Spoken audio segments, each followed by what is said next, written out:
नगर दक्षिण लोकसभेचा धक्कादायक निकाल लागला आहे। यामध्ये उमेदवारांच्या पराजयामध्ये काही असंतुष्ट नेतृत्वहीन कार्यशून्य लोकांचा हात आहे। यामध्ये वसंत लोढांसारखा 420च्या गुणात सहभागी असणारे लोक या पराजय झालेल्या उमेदवारांच्या पाठीशी होते, म्हणून जनतेने या उमेदवाराला नाकारले। 420च्या गुणातील मंडळी ज्या उमेदवाराच्या पाठीशी असतात त्यांचा पराजय होतो, असे शिवराष्ट्र सेनेचे संस्थापक अध्यक्ष संतोष नवसुपे हे पत्रकार परिषदेत म्हणाले। यावेळी शहर महिला अध्यक्ष अर्चना परकाळे, तालुका अध्यक्ष विशाल जाधव, युवक अध्यक्ष शंभू नवसुपे आदी उपस्थित होते। 1998 नंतर वसंत लोढा आणि अभय आगरकर यांच्याकडे आजपर्यंत कुठलेही पद न आल्याने या नैराश्यातून ही मंडळी बिनबुडाचे आरोप करत असल्याची टीकाही नवसुपे यांनी केली। या संदर्भात संतोष नवसुपे यांनी अधिक माहिती दिली।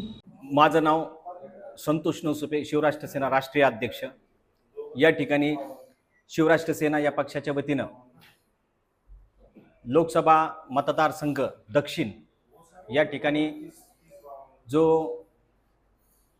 विजय पराजय झाला त्या संदर्भात आपण या ठिकाणी पत्रकार परिषद या ठिकाणी घेतलेली आहे। ही पत्रकार परिषद घेत असताना नगर शहरातील जे वातावरण आहे हे वातावरण दूषित होऊ नये, काही राजकीय नेते आपला उमेदवार निवडून आणण्यात असमर्थ ठरलेले आहेत आणि त्यांच्याकडून जो झालेला पराजय आहे तो पराजय पचवता आला नाही, असे लोढासारखे जे काही आहेत ते या ठिकाणी काही प्रकरणांमध्ये 420 गुन्ह्यान्वये त्यांच्यावर गुन्हे दाखल झालेले आहेत आणि बरीचशी फसवणूक त्या ठिकाणी त्यांनी बऱ्याच प्रकरणांमध्ये केलेली आहे आणि त्या ठिकाणी त्यांच्यामुळंच माझं तर म्हणणं असं आहे की त्यांच्यामुळंच तो उमेदवार पडलेला आहे आणि ते जे इथून पुढं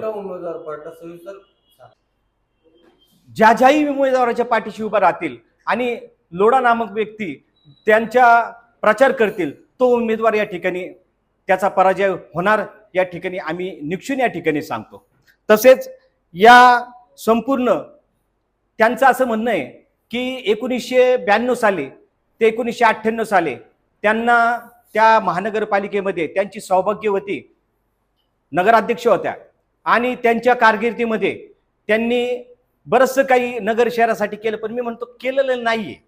आज जर आपण त्या ठिकाणी लोढा आगरकर यांचे जर आपण पाहिलं तर सक्कर चौक ते आयुर्वेद रस्ता आणि दिल्ली गेट रस्ता त्यांच्या कारकिर्दीत फक्त कागदोपत्री तो रस्ता झालेला आहे आणि त्या ठिकाणी त्यांचा कागदोपत्री त्यांनी रस्ता करून संपूर्ण त्या ठिकाणी बिलं त्यांनी काढलेली आहेत। त्यांच्याच पक्षातील लोकांनी एकमेकावर आरोप करून त्या ठिकाणी त्यांना संपूर्ण पराजयाला त्यावेळेस सामोरं झाले आणि त्यांच्या नैराश्यातून त्यांना अद्यापपर्यंत कुठलं पद मिळालं नाही। त्या नैराश्यातून त्यांना त्या ठिकाणी हे आरोप त्या ठिकाणी करतायत। तसेच त्यांना त्यांच्या म्हणजे त्यांचे स्वग्रही आणि त्यांच्या पक्षात त्यांना कुठलं मान नाही, पान नाही, कुठलं म्हणजे त्यांच्या स्वग्रही पक्षामध्ये त्यांना कुठली इज्जत नाही, तरी पण ते त्याच पक्षामध्ये राहतात आणि त्या ठिकाणी इतरांना पाडण्याचा त्या ठिकाणी प्रयत्न करतात। नवे त्यांचं असं त्या ठिकाणी मी ते निक्षून या ठिकाणी सांगतो की त्यांना इतर पक्षांमध्ये सुद्धा ते फिरून आलेले आहेत। स्वतः लोढा त्या ठिकाणी मनसेमध्ये गेले, मनसेमध्ये त्यांचा ऐन उमेदवारी त्यांना दिली। उमेदवारी बहाल करत असताना त्यांनी उमेदवारी निवडणूक लढवायची आणि अचानक त्यांनी त्या ठिकाणी माघार घेतली आणि ते निवडणुकीतून म्हणजे माघार घेतल्यानंतर त्या निवडणुकीत त्यांचा कशाकरता त्यांनी माघार घेतली, पैसे घेतलेत का कुणाकडून, हे त्यांनी जाहीर न करता उलट मनसेसारख्या पक्षांनी त्यांच्या घरावर मोर्चा काढल्या, दगडफेक त्या ठिकाणी केली। तसेच आगरकरांनी सुद्धा त्या राष्ट्रवादीमध्ये जाऊन त्या ठिकाणी निवडणूक लढवली। मग असं असताना जर तुम्ही इतर पक्षांमध्ये जातायत आणि इतर पक्षामध्ये जाऊन तुम्ही निवडणूक लढतात, परत ह्या ठिकाणी सुद्धा तुम्ही पराजित उमेदवार करता, सुजय विखे सारखा असा बलाढ्य उमेदवार तुम्ही त्या ठिकाणी म्हणजे त्याला पराजय या ठिकाणी केलं।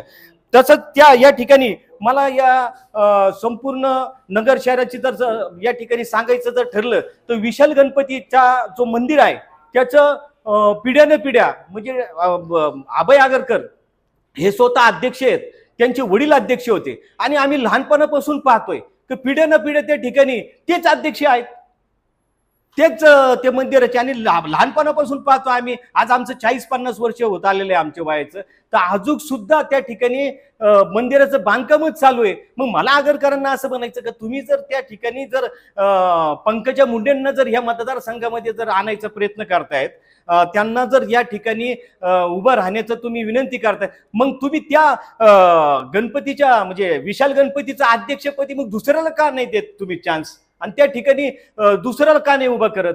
मग असे बरेचसे काही प्रश्न आहेत की तुम्हाला जर विकासच हवा असेल तर त्या ठिकाणी तुम्ही विकास करण्याकरता मग स्वतःच अध्यक्षपद सोडा. धार्मिक संस्थेवर तुम्ही का स्वतः आहेत? तुम्ही राजकीय व्यक्ती, तुम्ही धार्मिक संस्थेवर तुम्ही स्वतः काय आहेत? असं या ठिकाणी बरेचसे आम्ही शिवराष्ट्र सेना या पक्षाने या ठिकाणी आरोप या ठिकाणी केलेले आहेत. आणि तसेच संपूर्ण या ठिकाणी 25 वर्ष म्हणजे आज काही नगर शहराची जी काही शांतता आहे ती काही आजपासून भंग नाहीये.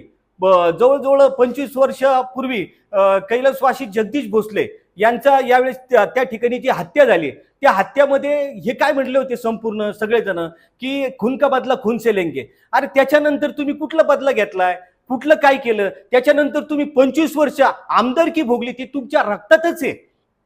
सत्ता उपभोग करणं हे तुमच्या रक्तातच आहे. मग तुम्ही त्या ठिकाणी म्हणजे न्याय का नाही मागितला? त्या ठिकाणी तुम्ही सत्तेत का गुंतला? मग असे आमचे त्या ठिकाणी त्यांनाही हे आताच काही नगर शहराची काही भंग झालेली नाही, त्यावेळेस पासून शांतता भंग आहे. मग त्याच्यासाठी तुम्ही काय केले? असंही आमचा प्रतिसवाल त्या ठिकाणी आहे. आणि त्याच पद्धतीने आज आपण पाहिलं तर या संपूर्ण शहराची जे काही संपूर्ण म्हणजे शांतता आहे ती युवकांच्या हातामध्ये आहे. आणि युवकच आपण जर त्या ठिकाणी जर इतर ठिकाणी जर त्याची जर दिशा आपण त्या ठिकाणी जर भरवली तर येणाऱ्या काळामध्ये आपण त्या ठिकाणी आपल्या हाती काहीच लागणार नाही. म्हणून आम्हाला या ठिकाणी आम्ही पब्लिक म्हणजे पत्रकार बंधूंना विनंती करतो आणि पब्लिकला विनंती करतो की जे काही हे प्रत्येक वेळेस आरोप प्रत्यारोप करतायत हे कुठेतरी तरुणांना वेगळ्या दिशेला घेऊन जाण्याचा प्रयत्न करतात.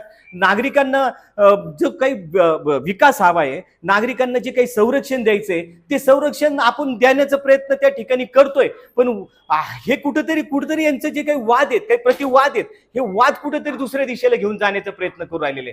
तर शिवराष्ट्र सेना आज नगर शहराच्या 1 ते 2 वर्षापासून नगर शहराच्या संपूर्ण अवैध व्यवसायांच्या विरोधात लढू राहिलेली आहे. संपूर्ण सगळ्या विकास व्हावा याच्यासाठी लढू राहिलेली आहेत. आणि आम्ही या ठिकाणी एक चांगला उमेदवार विधानसभेला देण्याचा प्रयत्न करणार आहे. परंतु हे जे काही ज्येष्ठ आहेत त्यांच्याकृती ज्येष्ठ आहेत, आम्ही त्यांचे आदर्शही घेतले पाहिजे. त्यांचा आदर्श घेऊन आम्ही इतरांनाही त्यांचा आदर्श दिला पाहिजे. पण ते आज आमचे पूर्वज असताना, ज्येष्ठ असताना सुद्धा ते चुकीची स्टेटमेंट ते पेपरला देत आहेत, चुकीचं ते वक्तव्य त्या ठिकाणी करतायत. अहो मला तर असं सांगायचं, काल लोडांनी सांगितलं का जो काही महानगरपालिकेमध्ये शिपाईची बदली झाली तर ती बदली सुद्धा या ठिकाणची प्रतिनिधी हस्तक्षेप. अहो मग मला तुम्हाला जर शिपाईची जर तुम्हाला जर बदली जर काय म्हणजे त्याला जर न्याय मिळून द्यायचा, तुम्ही उपोषणाला बसा, उपोषण करा, त्या ठिकाणी तुम्ही काहीतरी त्याला न्याय द्या. पण तुमच्या रक्तातली साखर वाढन तुम्ही पहिल्या दिवशी उठून जाता, हे कोणता प्रकार आहे? तुम्ही त्याला न्याय देण्याचा न्याय देण्याचा प्रयत्न करा. असे विविध प्रकारचे जे काही विषय आहेत आम्ही या ठिकाणी तुम्हाला पत्रकार बंधूंना या ठिकाणी संपूर्ण सांगितलेले आहेत. आणि सर्वांनी या ठिकाणी आलात त्याबद्दल मी तुमचे आभार मानतो. जय हिंद, जय महाराष्ट्र. बातम्यांसाठी ई नवा मराठा यूट्यूब चॅनलला सबस्क्राईब करा आणि बेल आयकॉनवर प्रेस करा.